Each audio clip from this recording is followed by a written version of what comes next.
Booktube! Hello, and welcome to our channel, which isn't a booktube channel, but we do a bit of bookish content on here. So, what did I read in Ma April? Yes, 'cause I don't even know the months. April 2025. I read three books in April. I'm going to show you the three books that I've read, but once I've done that, I'm going to show you a very little mini haul, a little mini haul that I've had. I know I said I wouldn't do it again, but I have DNF'd quite a few books and I have had a clear out. So, what did I read in April? Anyway, April. I'm still on with this series where I'm reading a book a week, not a week. Oh God, I've done a lot of filming today. A book a month, and I've just read Six Tudor Queens, Jane Seymour, The Haunted Queen by Alison Weir. I did enjoy it. I found it a little bit slow in parts, and I found it a little bit frustrating in parts because it was a little bit, I don't know, some parts seemed a little bit, but I think that's possibly down to not Jane, because that's blaming, but you know what I mean? When you've just come out of reading about Catherine of Aragon and then Anne Boleyn. Um, but what I will say is I didn't realise just how interesting Jane Seymour was. And I didn't realise that she'd had a miscarriage and I said abortions then. I don't know. I don't know where that came from. I didn't realise that she'd had, I think, a couple of miscarriages, allegedly. Um, I found, obviously, I can talk about the end because we know how this ends for each queen. I'm not giving a spoiler, but I found the bit about obviously her dying at the end so sad for her, for Henry, for everything really, because he'd got the prince that he wanted. But what I found so frustrating, and I know it's not Alison's fault, is that we really don't know what really killed her.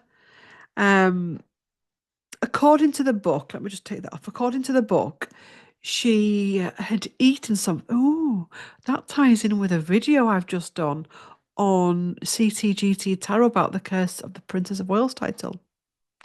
She had a sickness bug or a diarrhea bug, so she'd just given birth, and she's running to and from the toilet, and then she goes ill, and they reckon it could have been something to do with a blood clot or something that's happened, but they kind of don't know, or allegedly, according to this book, don't know. And I found that so frustrating because I wanted to know what it was. But I think we need to be used to that with historical fiction. We're never really going to know what killed someone unless they dig them up. And I don't even think they can tell you then. They may be able to. But it was nice to revisit the Tudor court and all the politics of the Tudor court. And it's nice to actually see the perspective of the women. And I am going to say I'm still enjoying this more than the Henry VIII one I read, which feels like it was written by a different author, but I don't think it was. The Henry VIII was the Heart and the Crown. Get comfortable. And that was the second book in a series. The first one was the White Queen, was it? Princess of York, his mother. Yeah, Elizabeth of York. Of course it was. Anyway, then on the next book I read, I got disappointed. And I was right looking. I know, read a book on King Charles. Would you believe it? So Charles III by Robert Hardman, New King, New Court, The Inside Story. I thought I was getting a book about his life. I just didn't realise it was just about him becoming king. Um, I loved the first bit of this book, this sounds awful because it was telling you about the death of the Queen. It wasn't because it was telling you about the death of the Queen, but it was telling you a little bit of the behind the scenes and the human aspect of it. And I found it really interesting. I also found it really sad, though, that even when she was like hours from death, the Queen was still doing her red boxes. I mean, she has a right to choose how she goes, but I was like, oh, dedicated to duty to the end. And then how Charles found out, and that, let me get this straight. So I think Charles was told to, because it's all matter of sequence of who finds out. So I think Charles was told to get to the edge of the road, and they had to do it in a point that doesn't make him realize what's happened. And then they have to tell him, and then he had to tell William, because then it's William next.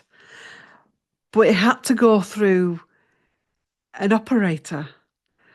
But because of how duty and etiquette is, technically he should have picked up the phone and gone, "Hello, this is the king. I want to put me through to William." But he couldn't do that because that would have then told everyone. And William had to be the next one to find out. So he very tactfully went, "Hello, this is Charles.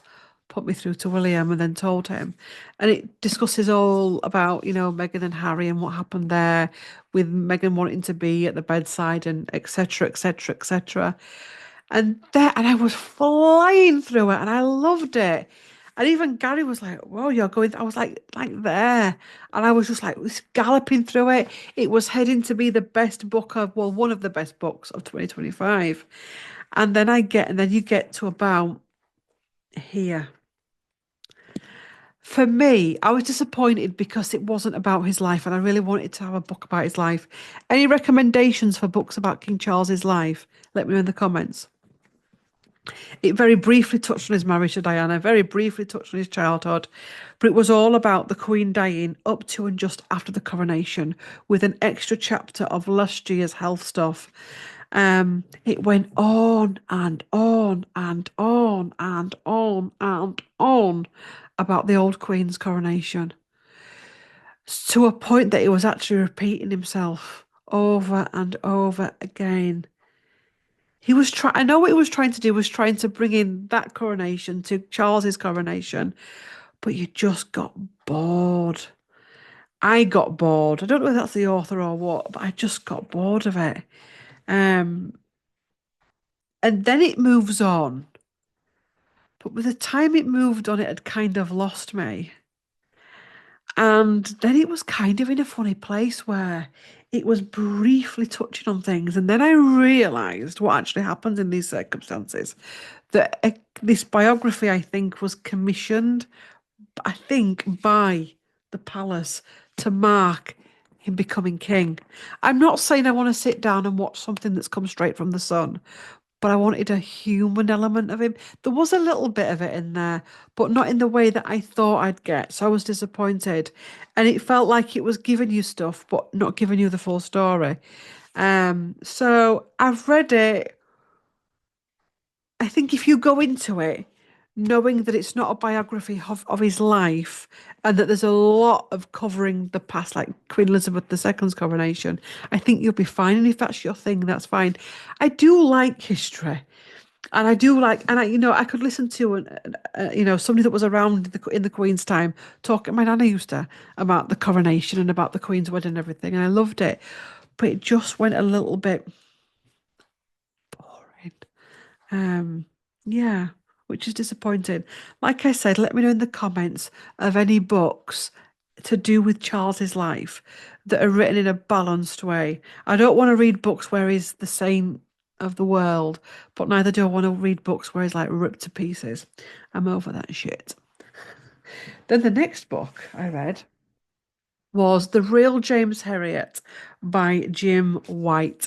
So James Harriet, as you know, is the character in All Creatures Great and Small, which was a series of books. Um, the author of the books, which is him, is Alfred White, and his son is Jim White. So this is his autobiography, official autobiography that was done after he died by his son. And it's really, really interesting. But oh my God, I'm going to give a spoiler here. I didn't realize what had happened. When you watch All Creatures Great and Small, it's so heartwarming. It's so lovely. It's so escapist. But did you know that they all kind of died after each other? Did you know that the man that Siegfried was based on killed himself just after James Harriet in real life? And also as well, the fella that Tristan was, I think it was Kim Bryan. Can't remember the names now. Well, basically there was James Harriet, Siegfried, and Tristan. James Harriet died. Siegfried killed himself because of health complaints, and I think his wife had died, and then Tristan had died, the real life people. And I was like, God, I wasn't expecting that. So sad. excuse me, is shared stories about where he got the ideas from James for James Herriot. Lovely book, really nice book. Had all the old-fashioned brown pages. I mean, it was written in the 90s. So yeah, I love it when you open a book and it's got its brown pages and it's been well thumbed and well loved and well read. Um, yeah, such a lovely man. Such a lovely man. Such a dedicated man to his work and never let fame get in the way, never let it derail him, never let it make him, toxic or anything. Just a lovely man. Lovely part of the world. Obviously, he wasn't a Scotsman. People think he's a Scotsman, but he was born in Sunderland, I think, and then he moved as 1 month old when he was 1 month old to Glasgow, Glasgow. Um, Yeah, I really enjoyed it. I really enjoyed it. So those were the three books that I've read this month. If I was going to say my favourite, it's going to have to be this one, I think. I've been pondering this. I don't want to put any more of the Tudor Queens up because I've already put the Catherine of Aragon up as a favourite for the year. So that I think that Catherine of Aragon one, the first book, I think to be quite honest, the whole series will be a favourite. But I'm just going to use one book. For April's book, it's going to be James Herriot. So, my little book haul, they're all second hand, so don't panic, is this one. This is why I need to get my glasses on because there's going to be some reading. I will have owl eyes at this point, but it is what it is. My mum and dad live in like a assisted living complex, and they have a library there. They're not readers. I have donated a lot of books to their place, so every time I go, I get a book. Okay, and it's called The Confessions of Franny Langton by Sarah Collins. They say I must be put to death for what happened to Madam, and they want me to confess. 1826, and all of London is in a frenzy. Crowds gather at the gates of the Old Bailey to watch as Franny Langton, maid to Mr. and Mrs. Benham, stands trial for their murder. The testimonies against her are damning. Slave, whore, seductress, and they may even be the truth, but they are not the whole truth. And then it goes on. I like the sound of that, so I got it, and I will give it back to their bookshelf once I've read it. We then went. Sorry. We then went into a great bookshop in Harrogate. It was a old-fashioned, quaint. We mentioned it in our chat in our natter. It was an old-fashioned, quaint bookshop run by an older man. It had a ledger. It was shelves upon shelves and shelves of books. And I got this one, Hamnet by Maggie O'Farrell, second hand. I saw this when we went to Stratford upon Avon. I always want to call it Stafford. I don't know why, but I wasn't going to pay the full price for it because I'm trying to be good.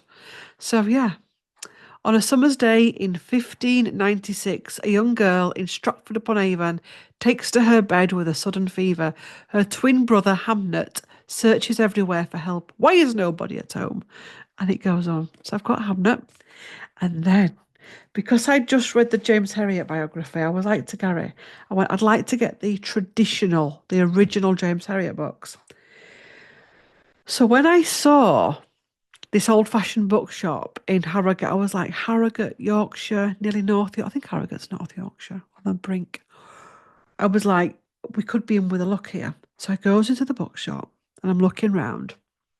We goes up to this like the creakiest steps in the world. We go up these steps. Okay, take those off because it's annoying me with the round things. We go up the steps and it's just packed full of books upstairs. And there's all these different rooms coming off of it. And I heard the words, going there, Claire, and just look to your left. Okay, swear to you. So I went in there, Claire, and looked to my left. Now, as we know, life is about compromise, but it's not the original copies. They're not the first editions or anything. But look at that, the full collection. The complete James Herriot, All Creatures Great and Small collection. Well thumbed, well loved, well read. And I just thought, I'm going to get it. And I couldn't believe in all the bookshops in all the world. But that's the power of energy and spirit. But yeah, so I'm looking forward to reading that. These may give me comfort during the winter months. So yeah, because I do love the All Creatures Great and Small stuff. And that's it. That's it. That's the books I've read. These are the books I've hauled, I think. I've got some. I don't think I've got any more. Doesn't matter. Anyway, thanks for watching. What did you read in April? Have you read any of these? And yes, thank you for watching. There is a playlist on here called BookTube where there's bookish content. Thanks for watching. Like, comment, share, and subscribe. And I will see you in the next one.